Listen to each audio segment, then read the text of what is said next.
Hi అండి. డేగాలోని 11వ భాగం వినండి. మీరేం చెప్పాలనుకుంటున్నారో నాకు అర్థం కాలేదు అంది అంజలి. అర్థం కాకపోవడానికేముంది? ఇప్పుడు వాడు చేస్తున్న ఫ్రెండ్షిప్ వల్లే మీరిద్దరూ ఇండియా నుండి తప్పించుకుని ఇక్కడికి వస్తారు. అది నేను ఆల్రెడీ డిజైన్ చేసేశాను అన్నాడు డేనియల్. దీనిలో మళ్ళీ పోలీసుల్నే బలి చేస్తున్నారా అంది. నేనేం చెయ్యను, వాళ్లే వస్తున్నారు మమ్మల్ని బలి ఇవ్వండి అని అన్నాడు నవ్వుతూ.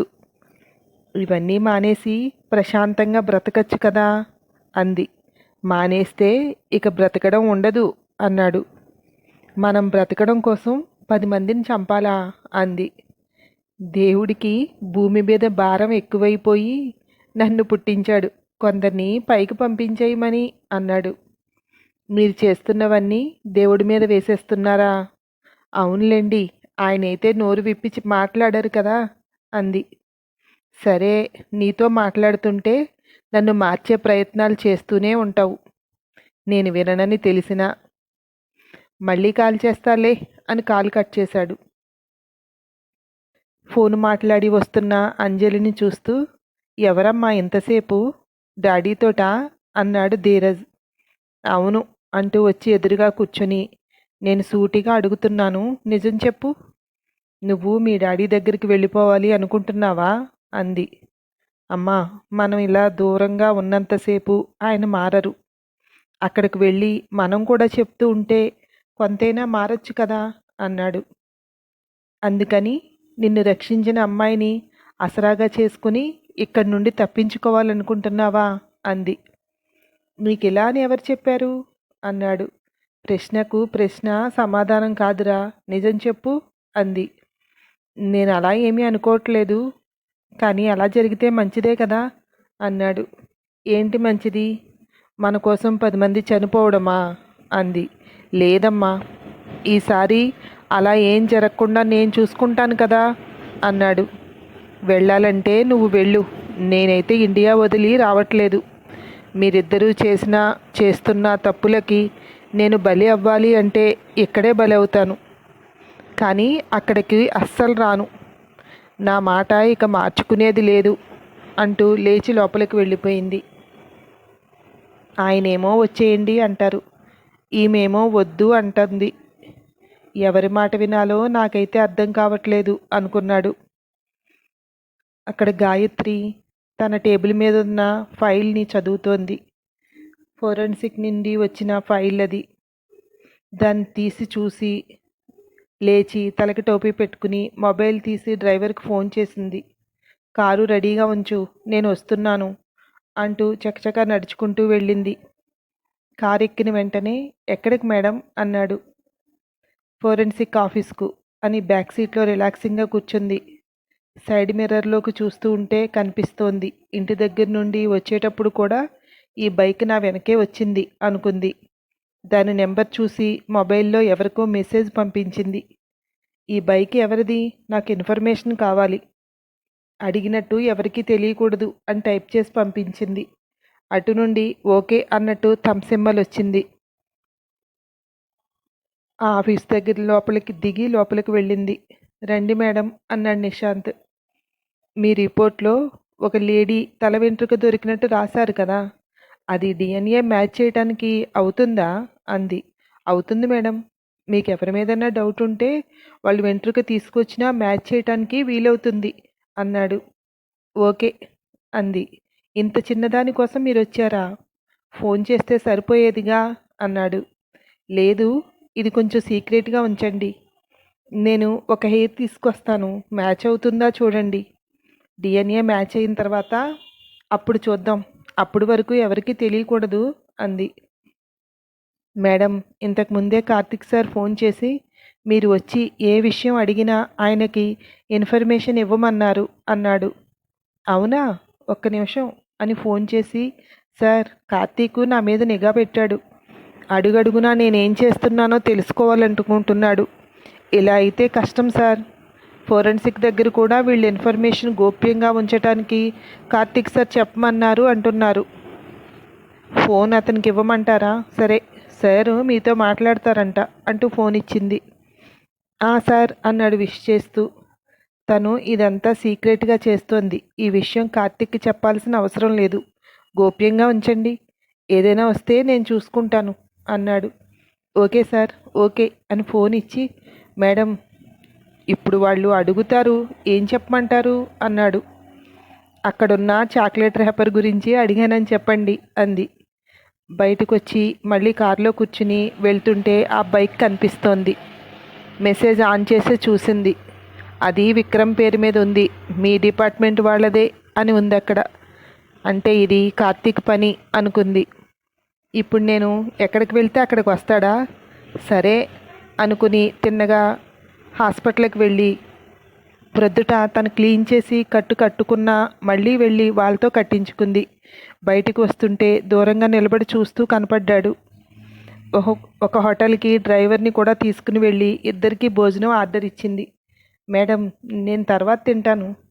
పోనీ నేను ఆ టేబుల్ దగ్గరికి వెళ్ళి తింటాను అన్నాడు. అవసరం లేదు, తినుబయ్యా అంది. థ్యాంక్ యూ మేడం అంటూ సైలెంట్గా తింటున్నాడు. గాయత్రి చూపులు అతని కోసం వెతుకుతున్నాయి. కొద్దిసేపటికి అతను వచ్చి దూరంగా ఉన్న టేబుల్ దగ్గర కూర్చుని వీళ్ళని చూస్తున్నాడు. ఏదో ఆర్డర్ ఇచ్చి చూసి చూడనట్టుగా అతని దృష్టి అంతా ఇటే ఉంది. హోటల్ నుండి బయటికి వచ్చి బ్యూటీ పార్లర్ ముందు ఆపమని అతను బయట వెయిట్ చేస్తుంటే తన బ్యూటీ పార్లర్ లోపలికి వెళ్ళింది. నమస్తే మేడం, ఏం కావాలి మేడం అంది విష్ చేసి. ఆమె డ్రెస్ చూసిన ఆ అమ్మాయి, ఏం లేదు, ఒక 5 మినిట్స్ ఇక్కడ నిలబడి వెళ్ళిపోతాను అంది. ఈ 5 మినిట్స్లో ఐబ్రోస్ చేయమంటారా మేడం అంది. ఏమీ వద్దు థ్యాంక్ యూ అంది. అక్కడ నిలబడి బయటికి చూస్తోంది. చూడటానికి క్రీమ్స్ చూస్తోంది అన్నట్టుంది. క్రీమ్స్ తీసుకోండి మేడం, చాలా బాగా వర్క్ చేస్తాయి అంది. వద్దు అన్నట్టు తల అడ్డంగా ఊపింది. ఇక మాట్లాడే సాహసం చేయలేదా అమ్మాయి. పార్లర్ నుండి వచ్చి కారులో కూర్చుంటూ ఉంటే కమిషనర్ గారి నుండి ఫోన్ వచ్చింది.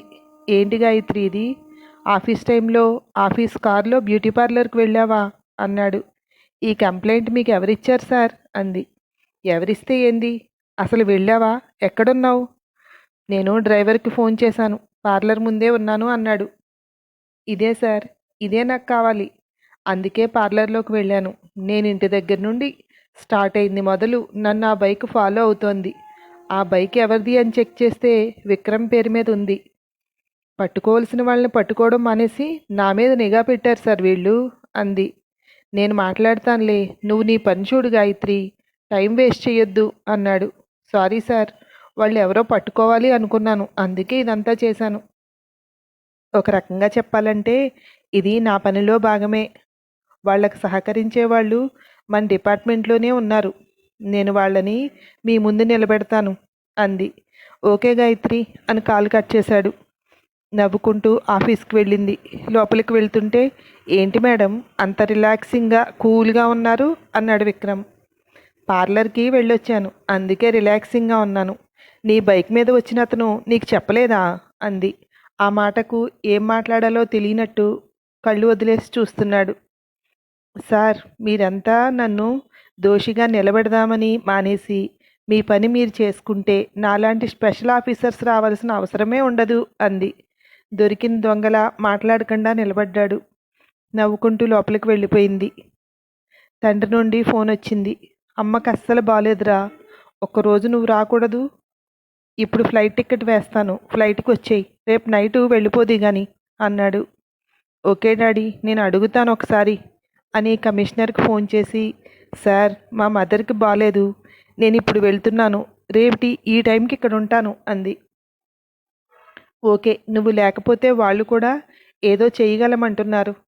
ఈరోజు వాళ్ళకి టైం ఇస్తాను, నువ్వు వెళ్ళు అన్నాడు. థ్యాంక్ యూ సార్ అంది. ఇంటికి వెళ్ళి రెడీ అయ్యి ఫ్లైట్ ఎక్కేసింది. విక్రమ్, కార్తీక్ ఇద్దరూ ఇంటికి వస్తున్నారు. సార్, మేడం గారు వాళ్ళ మదర్కి బాగోక ఇంటికి వెళ్ళారు, 1 డే లీవు అన్నాడు విక్రమ్. ఈ కేసుని కొంచెం ముందుకు తీసుకువెళ్ళాలి, డాగా ఫ్యామిలీ పనికొస్తుందేమో చూడు అన్నాడు కార్తీక్. నేను ఈ రోజంతా చూస్తాను సార్, రేపు మార్నింగ్ వీలైతే మనం కలిసి వెళ్దాం అన్నాడు. ఇంటి దగ్గర దిగి మీరు వెళ్ళండి, రేపు మార్నింగ్ రండి అని చెప్పాడు కార్తీక్. లోపలికి వస్తుంటే ఏమైంది? గాయత్రి ఎవరో తెలిసిందా అని అడిగింది విమలాదేవి. లేదు, గాయత్రిగానే తెలుస్తోంది. ఎంత వెతికినా రమ్యగా చెప్పడం కష్టం. వాళ్ళ మదర్కి బాలేదట, వన్ డే లీవ్లో వెళ్ళింది అన్నాడు. ఇంటి అడ్రస్ సంపాదించు, మనిద్దరం వెళ్దాం. డైరెక్ట్గా వెళ్తే అక్కడ వాళ్ళు దొరుకుతారు కదా. మనకు చూపించింది అసలైన తల్లి తండ్రి అవునో కాదో కూడా తెలుస్తుంది. కాకపోతే నువ్వు చేయాల్సింది ఒకటే, మనం వెళ్తున్నట్టు నీ కింద పనిచేస్తున్న వాళ్ళకు కూడా తెలియనివ్వకు అంది. తర్వాత రోజు ఉదయం గుమ్మం ముందు గట్టిగా మాటలు వినపడుతుంటే వెళ్ళి డోర్ తీశాడు సంజయ్. గుమ్మానికి అడ్డంగా పక్కింటి శ్రీనివాస్ నిలబడి ఉన్నాడు. తలుపు తీసిన సౌండ్కి వెనుతిరిగి చూస్తూ సంజు, నిన్ను పిలుస్తున్నాను ఆగమంటే దూసుకొస్తున్నాడు అన్నాడు. ఎవరు కావాలి అన్నాడు సంజయ్ వెనుకొన్న వ్యక్తులను చూస్తూ. గాయత్రి అన్నాడు కార్తీక్. గాయత్రి అన్నాడు వెనకకు తిరిగి.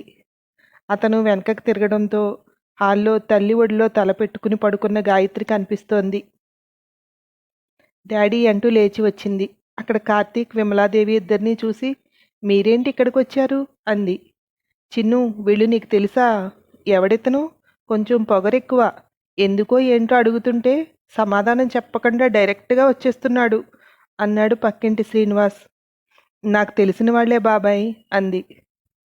శ్రీనివాస్ వాళ్ళ ఇంట్లోకి వెళ్తూ కారణం చెప్పకుండానే వెళ్ళిపోదామనే అంటూ వెళ్ళిపోయాడు. రండి అన్నాడు సంజయ్ పక్కకు తప్పుకుంటూ. లోపలికి వస్తూ గాయత్రిని పరిశీలనగా చూస్తోంది విమలాదేవి.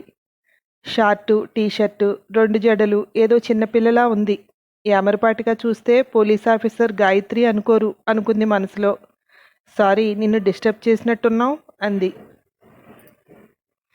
సారీ యాక్సెప్టెడ్, ఎందుకంటే నిజంగానే డిస్టర్బ్ చేశారు అంది. కార్తీక్ ఏదో అనబోతుంటే చెయ్యి పట్టుకుని ఆపింది విమలాదేవి. వీళ్ళని చూసి లేస్తోంది సుధా. అమ్మా, నువ్వు కూర్చో, నిన్ను చూడ్డానికే వీళ్ళొచ్చారు అంది కార్తీక్ వంక చూస్తూ. విమలాదేవి వచ్చి సుధా పక్కన కూర్చుంటూ, మీ ఒంట్లో బాలేదన్నారు, చూద్దామని అంది. నా కూతురు వచ్చేసిందిగా, నాకు తగ్గిపోయింది అంది సుధా. గాయత్రి ఫ్రిడ్జ్ దగ్గరికి వెళ్ళి బాటిల్ తీసి అక్కడున్న గ్లాసుల్లో వాటర్ పోసి తీసుకొచ్చింది. ఇద్దరూ తీసుకున్నారు. సుధా, నువ్వు ట్యాబ్లెట్ వేసుకోవాలి కదా, వేసుకుని కొద్దిసేపు పడుకో, చిన్ను వీళ్ళతో మాట్లాడొస్తుంది అన్నాడు సంజయ్. గాయత్రిని తీసుకువెళ్ళిపోతారా మీరిద్దరూ అంది వాళ్ళిద్దరినీ చూస్తూ. వాళ్ళు మాట్లాడేలోపే నన్ను ఎక్కడికి తీసుకువెళ్ళరమ్మా, నీకు మాట ఇచ్చానుగా, ఈరోజు సాయంకాలం నువ్వు పడుకునే వరకు నీతోనే ఉంటాను, ఓకేనా? నువ్వు ట్యాబ్లెట్ వేసుకొని పడుకో, నేను వీళ్ళతో మాట్లాడతాను అంది. సుధాని తీసుకువెళ్తూ, మీకు టీ లేదా కాఫీ అన్నాడు సంజయ్. పర్లేదు అంకుల్, ఏం వద్దు అన్నాడు కార్తీక్. అమ్మను పడుకోబెట్టాక టీ తీసుకురండి డాడీ అంది గాయత్రి. వాళ్ళిద్దరూ వెళ్ళాక ఎదురుగా కూర్చుంటూ, చెప్పండి, ఏంటి సడన్ విజిట్? ఏదో రెడ్ హ్యాండెడ్గా పట్టుకుందామన్నట్టు అంది. ఆహా, మేం పని ఉండి ఇక్కడికి వచ్చాము. కార్తీక్ కూడా నువ్వు లీవ్ పెట్టి ఇక్కడికి వచ్చావంటేను సరే ఇక్కడే కదా చూద్దామని అంది. అతికినట్టు లేదండి, ఇక్కడికి వచ్చాం కదా అని చూడడానికి రావటానికి మా ఇంటి అడ్రస్ తెలీదుగా. ఇక్కడికి రావాలంటేనే నా వెనక కొంచెం శ్రమ ఉండాలి, అప్పుడే నా అడ్రస్ పట్టుకుని రావటానికి అవుతుంది. చాలా కష్టపడ్డారు పాపం. కానీ చూడాలనుకున్నది చూసారా అంది. చిన్ను అన్నాడు సంజయ్ టీ పట్టుకొచ్చి. కాదు డాడీ, ఏంటి వీళ్ళ అనుమానాలు నాకు అర్థం కాదు. అమ్మ దగ్గర ఒక రోజంతా ఉండాలని ఇక్కడికి వచ్చాను, వీళ్ళు చూడండి. మేడం, మీ మనసులో మీరు నా గురించి ఏమనుకుంటున్నారో కానీ మీరు అనుకుంటున్న వ్యక్తిని నేను కాదు. మీరు ఎన్ని ప్రయత్నాలు చేసినా కానీ ఆ మనిషిని నేను కానప్పుడు ఆ మనిషినే అని ఎవరైనా ఎలా నిరూపించగలరు అంది. చూడండి కార్తీక్, నేను లేకుండా ఈరోజు మీరు ఏదో సాధించేస్తాను అని చెప్పారట కమిషనర్ గారితో. మళ్ళీ మీరేంటి వాళ్ళను వదిలేసి నన్ను పట్టుకుందామని వచ్చారు అంది కార్తీక్ని చూస్తూ. ఇప్పుడేదో తప్పించుకున్నాను అని అనుకోకు, నిన్ను పట్టుకునే రోజు దగ్గరలోనే ఉంది అన్నాడు కార్తీక్. అది నా డైలాగ్ అనుకుంటా, మీరు చెప్పేస్తున్నారు. మీ అనుమానాలు తీరితే ఇక బయలుదేరండి, నేను మా మమ్మీతో టైం స్పెండ్ చేయాలి అంది. విసురుగా లేచి నిలబడ్డాడు కార్తీక్. మనవడి చేయి పట్టి కూర్చోబెడుతూ, అలా కాదు గాయత్రి, చిన్న డౌట్ వచ్చింది, అది క్లియర్ చేసుకుందామని. ఇప్పటితో క్లియర్ అయిపోతుందిలే. నువ్వు కాదు అంది. నేను కాదు అంటే అంది మళ్ళీ గాయత్రి. అదే, నువ్వు నేను అనుకుంటున్న అమ్మాయి కాదు అంది విమలాదేవి. అమ్మయ్య, ఇప్పుడు నాకు మీ అనుమానపు చూపులు తప్పుతాయన్నమాట అంది. ఒక పని చేద్దాం డాడీ, టీ తెచ్చారు కదా, టీ తీసుకోండి. నేను మీకు ఒక ఆల్బమ్ తీసుకొచ్చి చూపిస్తాను. అది చూడండి, పూర్తిగా క్లియర్ అవుతుంది. అప్పుడు ప్రశాంతంగా వెళ్ళొచ్చు. ఇంకెప్పుడు దీని గురించి ఆలోచించకుండా ఉండొచ్చు అంది. లోపలికి వెళ్ళి ఒక 4 ఆల్బమ్స్ తీసుకొచ్చి అక్కడ పెట్టి, మీరు టీ తాగుతూ ఇవి చూడండి, నేను ఇప్పుడే ఫ్రెష్ అయ్యి వస్తాను అంటూ లోపలికి వెళ్ళిపోయింది. ఇద్దరూ టీ తాగుతుంటే సంజయ్ కార్తీక్ పక్కన కూర్చొని ఒక్కో ఫోటో చూపిస్తూ సందర్భం చెప్తున్నాడు. చిన్నప్పుడు ఫొటోస్లో ఎక్కడా రమ్యలా కనిపించట్లేదు. మీకు చెల్లెలు అలా ఎవరైనా ఉన్నారా అంది విమలాదేవి. లేదండి, ఉన్నదొక్కడే అన్నయ్య. వాళ్ళు కుటుంబంతో సహా యుఎస్లో సెటిల్ అయ్యారు అన్నాడు. పోనీ ఆవిడకు అన్నదమ్ములు ఎవరైనా ఉన్నారా అంది. మీకేదో అనుమానాలు పూర్తిగా పోయినాయి అని నేను హాయిగా తలారా స్నానం చేసి వచ్చాను. మీకు ఇంకా పోలేదనుకుంటా. ఇప్పుడు వాళ్ళందరినీ కూడా ప్రూఫ్స్తో సహా చూపించాలా ఏంటి? ఆ ఫోటోలో ఉంటారు మ్యాక్సిమం, చూడండి అని ఆ ఫొటోస్ చూపిస్తే, ఇదిగో ఇది మా అన్నగారి కుటుంబం, ఇది సుధా వాళ్ళ ఫ్యామిలీ ఫోటో. మీరు అనుమానించదగ్గ వాళ్ళే ఈ ఫోటోలో కానీ ఉన్నారేమో చూడండి. ఇంతకంటే మాకు సంబంధించిన వాళ్ళు ఎవరూ లేరు అన్నాడు సంజయ్. ఫ్రెండ్స్ అయితే మాత్రం ఇక్కడ చాలామంది ఉన్నారు. ఇప్పుడు మిమ్మల్ని ఆపాడు కదా శ్రీనివాస్, అతను కూడా నా బెస్ట్ ఫ్రెండే. ఈ వీధిలో అయితే దగ్గర దగ్గర ఒక 25 కుటుంబాలుంటాయి. అందరూ మన తెలుగు వాళ్లే అన్నాడు మళ్ళీ సంజయ్. అయిన వాళ్ళకంటే ఎక్కువ ఆపద ఉంది అంటే అందరికంటే ముందు వచ్చి నిలబడతారు అందరూ. నేను వీళ్ళిద్దరినీ ఇక్కడ వదిలేసి ప్రశాంతంగా అక్కడ ఉండగలుగుతున్నానంటే వాళ్ళందరి వల్లే. అప్పుడప్పుడు ఇలా కంగారు పెడుతూ ఉంటుంది అమ్మ. నేను వచ్చి ఒక రోజు ఉంటే సెట్ అయిపోతుంది అంది గాయత్రి. అవును, ఆవిడకి ఎప్పటి నుండి ఇలా అంది విమలాదేవి. ఏదో చెప్పబోతున్న తండ్రిని వారిస్తూ, మేడం, మీకు ఇంకా డౌట్ క్లియర్ అవ్వలేదా? ఇలా పొడిచి పొడిచి చంపుతున్నారు. మేమంతా మర్చిపోవాలనుకుంటున్నాం. నేను మీకు ఒకసారి చెప్పాను, అదంతా ఒక యాక్సిడెంట్ వల్ల జరిగింది అని. మళ్ళీ అడుగుతున్నారు అంటే ఏంటి అర్థం? ఇది టూ మచ్ అంది. చిన్ను, ఎందుకు వచ్చారు కదా, వాళ్ళ డౌట్లన్నీ క్లియర్ అయితే వదిలిపోతుంది అన్నాడు. వీళ్ళెందుకు వచ్చారో తెలిసి కూడా మనం లోపలికి రానిచ్చామంటే అది మన మర్యాద. అది వాళ్ళకి తెలియట్లేదు డాడీ. శత్రువులను కూడా నవ్వుతూ ఆహ్వానించే టైప్ మనం అంది. నానమ్మ, ఇంకా కాసేపు ఉంటే మీరు వెళ్ళండి అని చెప్తుంది. మొన్న ఇంట్లో జరిగింది మర్చిపోయావా అన్నాడు. కార్తీక్, విమలాదేవి ఇద్దరూ గాయత్రి వంక చూశారు. నవ్వుతూ చూస్తోంది. వీళ్ళిద్దరినీ చూస్తే కళ్ళు తిప్పుకోలేని అందం తనది.